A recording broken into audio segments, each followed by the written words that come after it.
ጓሶት ብቪኤትና ተንቀሳቀሱ ግመል እዮም ዝሕልው ተምሃሮ ንገዛ ርእሶም ዝመሃሩ መንግስቲ ድማ በርትዑ እናበለ ናይ ጁባ ሂቦም እዩ ወላድን ተወሊዱ ምዕባይ ድማ ናይ መንግስቲ እጃም እዩ ስራሕ ሲኢኑ ኮፍ ንዝበለ እውን መንግስቲ በብወርሑ ናይ መንቀሳቀሲ መሃብ ግዴቱ እዩ ጥዕና ምስ ተስእን እውን ንመንግስቲ ጸግሞ ይዘብል ሃንደበት ንመርዓ እኳ ምስ ተሓስብ እቲ ናይ ገዛ ወፃኢ ይኹን ኣቑሑ ምምላእ ምንም ኣይሕስብን መንግስቲ ባዕሉ ተወደአ ገዛ ክህበካ እጃሙ እዩ كحرسيه مريت يوهبن بالنبر منغست مس ملوء تراكترن حرشا مريتن كابو وسيخون مرود زرن مدابريان اب ساعاتو قريبو بزغبا يزفانوكا ادمي خادفيو كصغمني الكام حساب اي فلطنيو نسخا اب صلوتن قربانن طراي اقالبو غبر مبر منغست بعلو ناي قلب غنزب كهبكا يرأيو ولاد البو صاونتي عدمن منغست يخون مبر من كعبين نايلوم اي حسبونيوم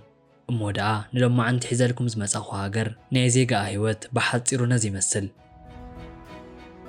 نشتي هاجريا ኮይንግና ወላ ኳን እሽቲ ሃገር እንተኾነት ብመጠን ሃብታግና ኣብ ዓለም ስማዝ ገነነዩ ጠሚኻ ምሕዳር ደቅኻን ምዕባይ ምልፋዕ ብናይ ገዛ ኽራይ ወፃእ ምምራር እንትፍለም ድኽነትን ስእነትን እንታይ ማለት ምዃኑ ዘይፈልጥ ጭዋ ህዝቢ ዝሓዘትያ ዜጋታታ ካብ ዝውለዱ ክሳብ ዝሞቱ ግዜ ክፉእ ዝበሃል ድኽነት ኣይፈልጡን እዮም ኣብ ልዕሊኡ እውን ሕጉሳት እዮም እዚኣ ሃብታም ሃገር ከመቦ ዘመሓድራ መንግስቲ ዝሓዘትያ ኣይኮነንዶስ ኢኖም ከማልሩ ፀሓይን ተበርቲዓቶም እውን ንመንግስቶም ዘማልሩ ሕንቁቃት ዜጋታት እዮም እኳ ዳስ ኣነ ከም ዝመስለኒ እታ ናይ መጠረሻ ዝበኾይ ላዕለት ናብዛ መሬት ዝመጹላ መዓልቲ ከይኮነታ ይተርፍን ናይ ሃገሮም ጽባቐ ናይ ዜጋ ሕንቃቐ ዘለዎ ህይወት ናይ መንግስቶም ሕብሓበ ነተዓዛቢ ወይ ጉድ ዘብል እዩ ካብዚ ብተወሳኺ ድማ እታ ሃብቲ ክንዲ ዝኣክል ጽዕንቶ ዘይብሉ ስለ ዝኾነ ቀሊል ዝኾነ ህይወት እዮም ዝመርሑ ኣብ መንፈስ ጽንኩራት ዝኾኑ ዕግርግርን ህውከትን ዘይቕበሉ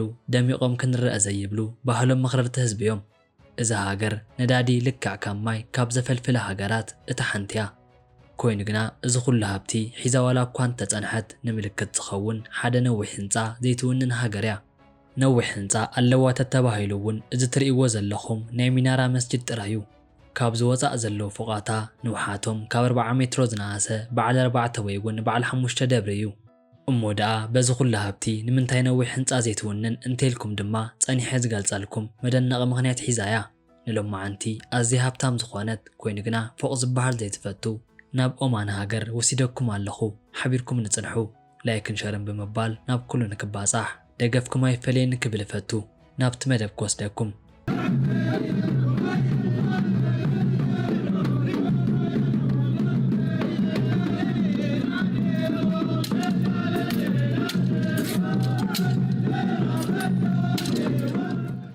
በትናይ ጥንቲ ስማ ሱልጣኔ ቶፎማን ብዝብል ትፍለጥ ሃገርያ እትርከበሉ ኣብ ደቡብ ምብራቕ ውሽጢ እዩ 309,500 ስኩዌር ኪሎሜትር ስፍሓት ዝሃዘት ሃገርያ ምስ ሰለስተ ሃገራት ብደቡብን ምስ ክልተ ሃገራት ድማ ብባሕሪ እትራኸብ ሃገርያ ካብ 5 ሚልዮን ላዕሊ ህዝቢ ሓቑፋ ዝሓዘትያ መብዛሕትየን ናይ የዕራብ ሃገራት ብፈረንሳን እንግሊዝን ባዕድን ትግዛኣ ንሳ ግና ንሓዲኦም እውን ኢዳ ዘይሃበት ምንም ዓይነት ናይ ባዕድ ግዛኣት ታሪኽ ዘይብላ ሃገርያ እዚኣቶም ትርእይዎም ዘለኹም ናይ ኦማን ስራሕቲ ኣብ 16 ክፍለ ዘመን ንሉኣላውነታ መሐለውታ ዝሃነጸቶም መስደመምቲ ህንጻታት እዮም ናይዚኣ ሃገር ቀንዲ ከተማ መስቀት እያ ትበሃል ናይታ ሃገር ዓባይ ከተማ ክትኮን እንኮላ 1.4 ሚልዮን ህዝቢ ዝሓዘት እያ ካብተን ካልኦት ናይ የዕራብ ሃገራት ቀንዲ ከተማ ብተፈለየ ህድእ ዝበለት ዕግርግር ዘይብላ ሰላማዊትን ጽሬትን ከተማ እያ ናይ ዓለምና ብራንድ ስራሕቲ ዝርከቡ ኣብዚኣ ከተማ ውሽጢ እዩ ክትዓርፉ ምስ እትደልዩ ናይ ውልቀ ደንደስ ባሕሪ ዘለዎም በዓል 5 ኮኸብ ሆቴላት ዝሓዘት እያ እታ ካልእቲ ናይ ኦማን ዓባይ ከተማ ሰላላ እያ ትበሃል ሰላላ ናይ ደቡብ ገነት ክብሉ ይጽውዕዋ እዮም ካልኦት ሃገራት ድማ ስዊዘርላንድ ክብሉ ሳጓውፅኦም እዮም ካብ ሰነ ክሳብ መስከረም ዝጸንሕ ናይ ክረምቲ ወቕቲ ዘለዋ ብኮኮናትን ባናናን እትፍለጥ ከተማ እያ ኦማን ጥዑም ዝኾነ ዕጣን እናመሃዘት ኤክስፖርት ብምግባር እትፍለጥ ክትኮን እንኮላ ሰላላ ድማ ናይ ዕጣን ገረብ መበቆል ከተማ እያ ናይ ኢንዱስትሪን ወደብ ከተማ አንሶሃራ ናይ ነዳዲ ከተማ አዱከም በት ናይ ጀልባ ህንጸት እትፍለጥ ከተማ ሱር ናይ ኦማን ዕንቁ ከተማታት እየን ግመል ናይ ኦማናውያን ናይ ሃብቲ ምልክት እዩ ናብ ኦማን ምስ እትኸዱ ብኸምዝ መልክዑ ብቪኤት ወይ እውን ብላንድ ክሮዘር ኣግማል ዝሕልው ጓሳ ክትዕዘቡ ትኽእሉ ኢኹም ምኽንያቱ እውን ናይ ሓንቲ ግመል ዋጋ ካብተን ጽዋዕክዎን መካይን ኣዝየን ክባራት እየን ኦማን ንሓንቲ ግመል ክሳብ 1 ሚልዮን ዶላር ዝሽየጠላ ሃገር እያ። ኦማን ጽሬታ ሃገር ክትከውን እንኮላ ብፍላይ እውን እታ ቀንዲ ከተማኣ ብጽፈትን ጽሩይ ከተማን እያ ትፍለጥ። ኣብዚ ከተማ ኣይኮነ እንደ ጓሓፍ ምስንዳው ቱፍን ቴልካ እውን ክሳብ 200 ዶላር ክትቅጻዕ እዩ ዝገብረካ። እቲ ካልእ መስደመም ሕጊ ድማ ኣብ ኦማን ውሽጢ ካብ መርዓ ወፃኢ ምድናስ ከም ብዕልግና ስለ ዘቁፅር ብዙሕ ገንዘብ ክትቅጻዕ ትኽእል ኢኻ። ኦማን ጋሻ ተቐበልቲ እዮም። መብዛሕትኦም ነበርቲ ናይ ማኪና ሕፅረት የብሎምን እዩ። ንማኪና ዝህብዎ ፍቕሪ ካብ ናይ ቤተሰብ ፍቕሪ ዘይንክዩ። መንግስቲ ነዳዲ ባዕሉ ስለ ዝኽእሎም ናይ ነዳዲ ወፃኢ የተሓሳስቦምን እዩ። ብኸምዚ ምኽንያት እውን ኦማን ናይ ትራንስፖርት መማረፅታት የብላን እዩ። ኣብዚ ሃገር ገዛን ማኪናን ዘይብሉ ዜጋ ንምርካብ ኣዝዩ መፀገም እዩ። ኦማን ስራሕ ስእነት ዋላ እኳ እንተሃለዋ መንግስቲ ግና ስራሕ ክሳብ ዝረኽቡ በብወርሒ ደገፍ ይገብረሎም እዩ። ኣብዚ ሃገር ምህሮን ሕክምናን ብናፃ እዩ። ኣብታ ሃገር ክሕከሙ ዘይከኣሉ ዜጋ እውን ሙሉእ ወፃኢ ብመንግስቲ ተሸፊኑሎም ካብ ሃገር ወፃኢ ንክሕከሙ ይገብር እዩ። ኦማን ኣብ ዓለምና እታ ሳልሰይቲ ልዑላን ካብ ዝበሃላ ናይ ገንዘብ ኖት ዝወነነት ሃገር እያ። ናይ ኦማን ገንዘብ ኦማኒ ሪያል እዩ ዝበሃል። ሓደ ኦማኒ ሪያል 2 ዶላር ምስ 30 ሳንቲም እዩ ዝሽረፍ። ነዳዲ ናይ ኦማን ኢኮኖሚ ዓንዲ ሕቖ እዩ። ቻይና፣ ህንዲ፣ ደቡብ ኮርያን ጃፓንን ናይ ኦማን ቀንዲ ዓማዊላ እየን። ኦማን ካብ ዓለምና ሻምኔቲ ናይ ተምሪ ሕርሻ ዝወነነት ሃገር እያ።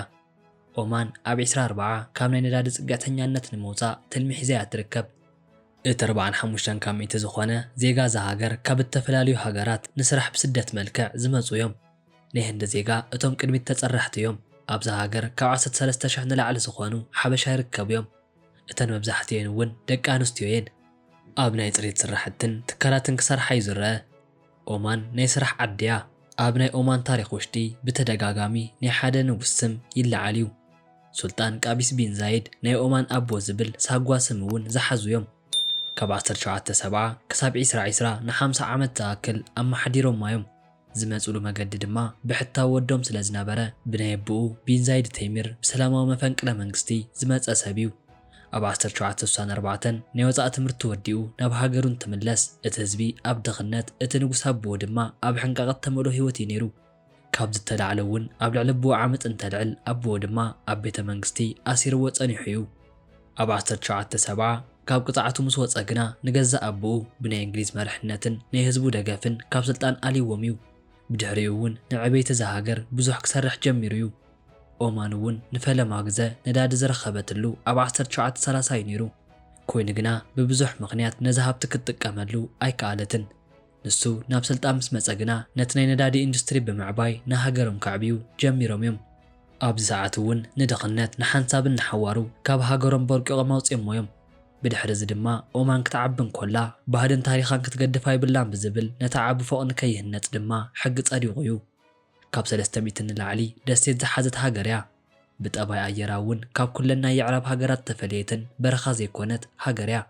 ናይ ኦማን እቲ 20 ካብ ሚእቲ ዝኸውን መሬት እምባታት እንትኸውን ኦማን ኣብ ሓደ ክልላታ ን4 ወርሒ ዝጸንሕ ናይ ክራማት ወቕቲ ኣለውዋ እዮም።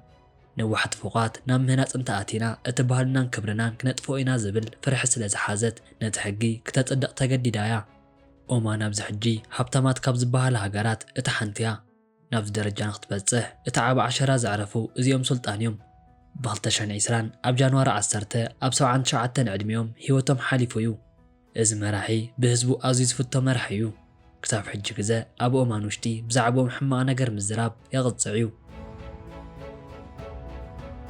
ናይ ሎማዓንቲ ዑደትና ኣብዚ ክፍጽሞ ላይክን ሸርን ብምባል ንዘለኩም ርእቶ ድማ ኣብ ኮመንት ቦታ ግደፍለይ ክብል ፈቱ።